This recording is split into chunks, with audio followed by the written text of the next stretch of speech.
我的父亲为女帝打下赫赫江山，但在他遇袭身亡之后，我却被贬到贫瘠的北凉。但我秦泽觉醒了至尊领主系统，是要取走女帝的一切。金风鸾的话一落，殿内寂静无声，只有黄龙心头的焦虑在悄然蔓延。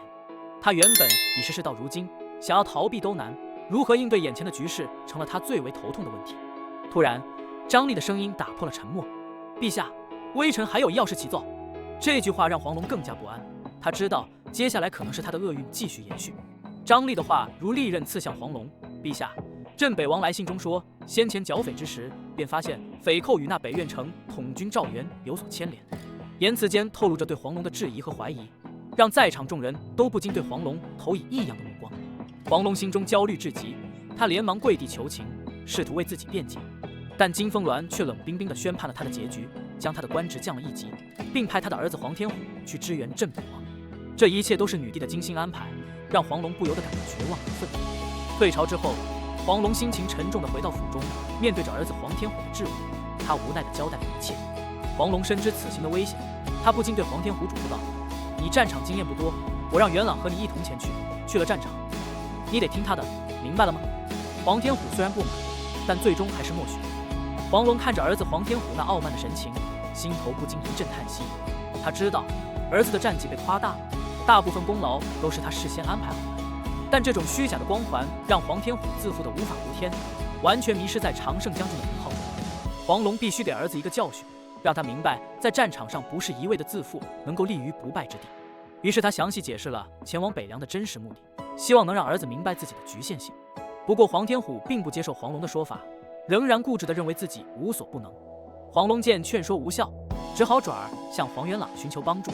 黄元朗是个经验丰富的老将，虽然没有黄天虎的光鲜战绩，但在战场上却有着丰富的经验和深厚的洞察力。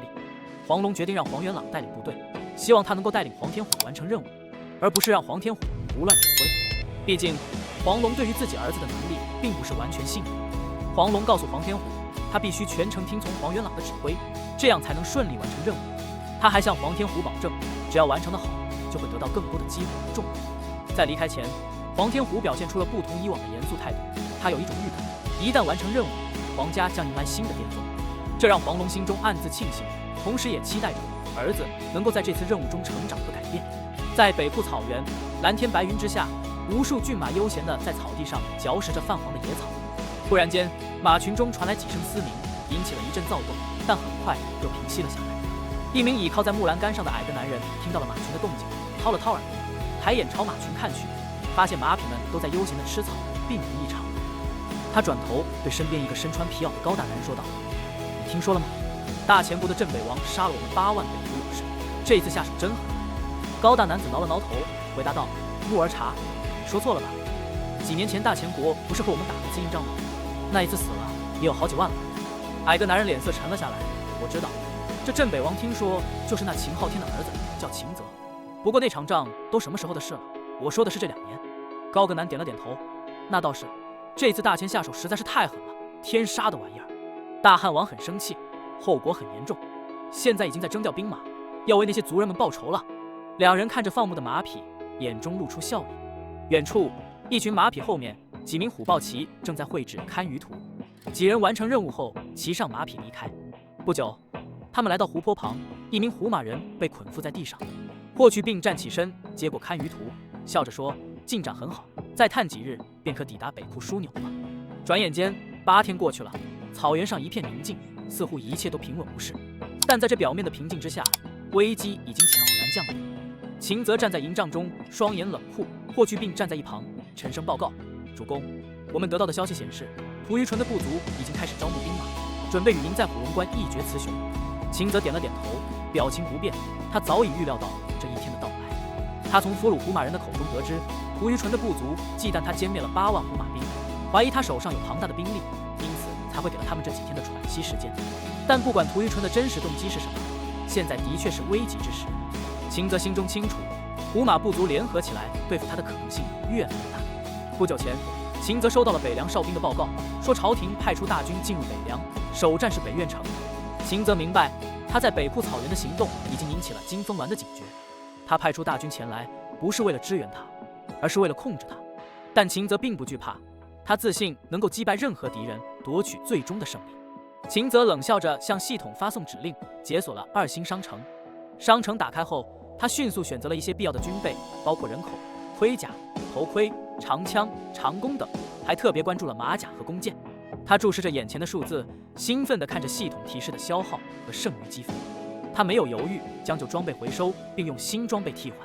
这样一来，他手中的军队已经换装完毕，焕然一新。秦泽亲自试验了新装备的质量，满意的发现它们坚固而轻便，适合快速机动作战。他命令一名士兵进行射击测试，惊讶地发现箭矢能够射到800多米之远。这样的射程足以成为战场上的制胜利器，让对手无法抵挡。秦泽对即将到来的战斗充满信心，他的军队已经做好了准备，随时可以迎接敌人的挑战。他知道，只有胜利才是唯一的选择。霍去病率领虎豹骑这几日的探查颇有成效。北库草原上有3大部族统治：北洋部族、大渊部族以及图原部族。这3大部族虽未一统，却同为一族之人，经常侵犯北洋边关。在北库草原上有3大关口：古龙关、平化关和巨鹿关，分别被这3大部族控制袭扰。图原部族最近骚扰虎龙关，而其他2座关口也发生了类似事件。秦泽决定歼灭北库草原所有虎马，以防止他们在一统之前对大前发起战争，并为增加积分而战。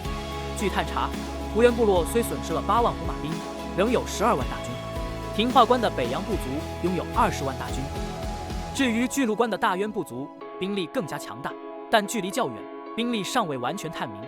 秦泽认为，只要快速击败这2个部族，即使大渊部族出兵也无妨，因为他每时每刻都在增长积分，可以不断创造兵马。秦泽下令带领大军朝着草原出发，首战是图原部族领地的软蓝围场。在北洋部族的中军大帐中，北洋蟒坐在主位上，笑容满面。一名使臣站在台下，面色难看。北洋蟒拿起酒碗痛饮，冷笑道：“图原部族要他派兵与其联手打镇北王，岂是易事？”他指责图原部族侵占北洋部族领地，导致粮食匮乏。屠杀东使臣面容哀婉，试图说服北洋蟒派兵。他警告镇北王的野心，但北洋蟒轻视镇北王的实力，并认为他不敢越过虎龙关。屠杀东提醒北洋蟒，镇北王的野心可能不止于此，但北洋蟒不以为然。北洋蟒提出派兵可以，但要图原部族入属北洋部族，并且从海都库撤兵。屠杀东怒气冲天，心知再劝无益，只能黯然离去。北湖将领正忙着布置驻地，突然马群中传来嘶鸣之声，紧接着草坡后面传来阵阵马蹄之声。他眉头一皱，眼见一群卑躬的骑兵杀了出来，他立即下令撤退，但箭雨已经倾泻而下，无数的弓箭射来，落下如雨，带着死亡的威胁。胡马将领心头一紧，意识到情况不妙，他们低估了敌人的射程。在胡马兵们手忙脚乱的时候，无数弓箭落下，造成惨重伤亡。与此同时，霍去病带领骑兵已经杀入另一个北湖营地，他们先是用弓箭清洗敌营，造成大量伤亡，随后钢铁洪流般的冲锋让敌人毫无抵挡之力。不过短短1炷香的功夫，2个前哨的胡马兵便被全部歼灭。在另一处，屠杀东带领手下匆匆赶往兵营，心中愤懑不已。他心中悲怒交加，悲的是没有带兵前去支援大王，怒的是镇北王的暴行。他深知镇北王若是真的有大量兵马，将会带来极大的威胁。在这片草原上，他突然闻到一股铁锈味，仔细一想，才发现那是血腥味。这使他更加警觉，意识到镇北王已经动兵。沿途，他们发现了许多尸体，都是在逃跑中被射杀的。屠杀东心头一沉，意识到危机的严重性。他心中只有一个问题：镇北王已经杀到了何处？图原部族大帐内，一名北湖兵匆匆跑进报告，大前的军队正迅速向他们赶来。屠天阙听闻后，怒气顿生，大喝道：“询问敌军兵力。”北湖兵回答称看不清具体兵力，但估计约数万人。这消息让屠天阙怒火中烧，一巴掌扇向北湖兵，斥责他们胆小怕事。北湖兵受挫后提到敌军马匹身披甲胄，令人感到不寻常。屠天阙意识到事态严重，因为北湖并不具备大规模制造盔甲的条件，他决定率领大军迎击，认为敌军几万人并不足以威胁北湖。随后，副将报告称敌军距离只有3里，但兵力似乎并不充足，并非每匹战马都披甲胄。屠天阙听后松了口气，决定出击迎战。另一副将提及屠杀东去北洋部族求援尚未返回，但屠天阙不以为意，认为敌军兵力不足，应该直接迎战。他指挥全军出击，要将敌人全部歼灭。在草原上，北湖大军迅速出击，气势汹汹，意图彻底击溃敌人。秦泽和霍去病面对北胡大军的冲锋，冷静地下令准备射箭。2万支弓箭密集射向冲刺的胡马兵，形成一片箭雨。北胡骑兵虽然勇猛，但在如此密集的箭雨下，无法再向前冲击。秦泽和霍去病命令继续放箭，将敌人压制在原地。北胡军队在远处的草原上，面对着秦泽军队的弓箭袭击，箭雨如流星般落下，射入胡马兵和马匹的身体中。箭簇锋利，带有导钩，一旦射入肉体，就会造成严重的伤害，甚至直接致命。胡马兵们在混乱中惨遭袭击，大量士兵和战马倒地不起，草原上弥漫着鲜血和惨叫声。屠天阙作为北胡军队的领袖，本打算利用弓箭先行消耗秦泽军队的兵力，然后再展开包围，但他没想到秦泽的弓箭手能有如此高超的射程和精准度。面对箭雨，屠天阙和他的护卫们无法躲避，只能被动挨着箭雨。屠天阙意识到自己的错误，后悔不应该选择出战。与此同时，虎豹骑队冲锋上前，利用近距离优势射杀胡马兵，导致北胡军队死伤惨重。秦泽原本以为胡马兵会有所准备，但事实上他们的损失远远超出了他的预料。虎豹骑们和铁骑展开最后的收尾工作，将北胡残兵彻底歼灭。在战场结束之际，夕阳的余晖映照着草原，血色笼罩一片。屠杀东和胡马兵们在战场的边缘停下，面对着满目疮痍的景象，感叹着战争的残酷和无情。屠杀东心中充满了悔意和愤怒，发誓要向北洋蟒报仇，并决定前往巨鹿关与秦泽军队决一死战。草原上，秦泽听着系统声音的响起，脸上露出了满意的笑容。1秒钟增加20积分，这意味着他的积分翻了一番，达到了36万。这种增长速度简直让人瞠目结舌。眼前一切的计划和努力都在向他证明，他所选择的路是正确的。过去的10天里，秦泽努力建立了一支庞大的军队，其中最核心的部分是他的2支主力兵种秦瑞士和虎豹骑。如今，他的军队已经庞大到了难以想象的程度，而这次战斗中只损失了不到2000名虎豹骑，相对于敌人的伤亡数量来说，这几乎可以忽略不计。秦泽深知，现代化的军备才是未来战争的关键，因此他一直在努力提升系统商城的等级，以获取更先进的武器装备。但在达到3星商城之前，他决定先利用手头的积分兑换更多的兵力，以确保自己的军队足够强大。战斗结束后，霍去病来报告作战情况，敌人被全歼，大量的战利品和粮草都落入了他们手中。秦泽下令收集所有的箭矢，并安排士兵休息1夜，准备明天继续出征北洋部族。夜幕降临，草原上的夜色渐浓，秦泽站在草原上眺望着远方。接下来的目标是解决北库草原最强大的大宛部族，这也是他心中的一块心病。2年前，他在巨鹿关曾经与大渊部族激战，而那场战斗中，他的好友牺牲在胡马手下。这个部族对他来说有着特殊的意义，也是他复仇的对象之一。与此同时，在北苑城，一支庞大的兵马队伍正在徐徐前行，他们身着银盔，旗帜飘扬，气势凌人。这支队伍的领袖是常胜将军黄天虎和宣威将军黄元朗，他们的目的是前往北库草原迎战胡马。黄天虎自信满满，得意洋洋地领着部队，而黄元朗则心怀重任，提醒黄天虎不要忘记真正的任务。他们的动向被秦泽留守的人一一观察着。在统军府内，一名家丁惊慌失措地冲进大堂，报告说常胜将军黄天虎带兵包围了府邸。赵元听到消息，脸色煞白，心中充满不祥的预感。他连忙站起身，刚一出大堂，就听到外面传来冷厉的声音。黄天虎率领兵马闯入府中，赵元面色苍白，跪地求饶，但黄天虎却毫不留情地指责他勾结胡马，企图谋害朝廷命官，随即命士兵抓捕赵元。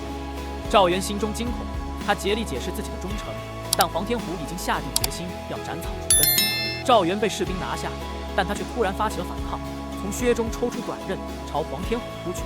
黄天虎虽然惊慌失措，但还是及时避开了赵元的袭击。随后士兵们将赵元制服，在即将被斩首之际，赵元恶狠狠地诅咒着黄天虎和他的家族，宣称他们终将遭到报应。然而黄天虎并不容许他再多说废话，愤怒之下将他斩成数段。满身血迹的他发狂般命令将府中所有人杀死，没有一个留活口。夜晚，圆月高悬，清冷的月光下，黄元朗带领大军行进。他心怀决绝，准备在明日进发虎荣关收取粮草，然后直取北库草原，彻底消灭秦泽。与此同时，在草原上，屠杀东带着手下奔波，希望能够找到元真大王，劝他出兵，以解除北胡之患。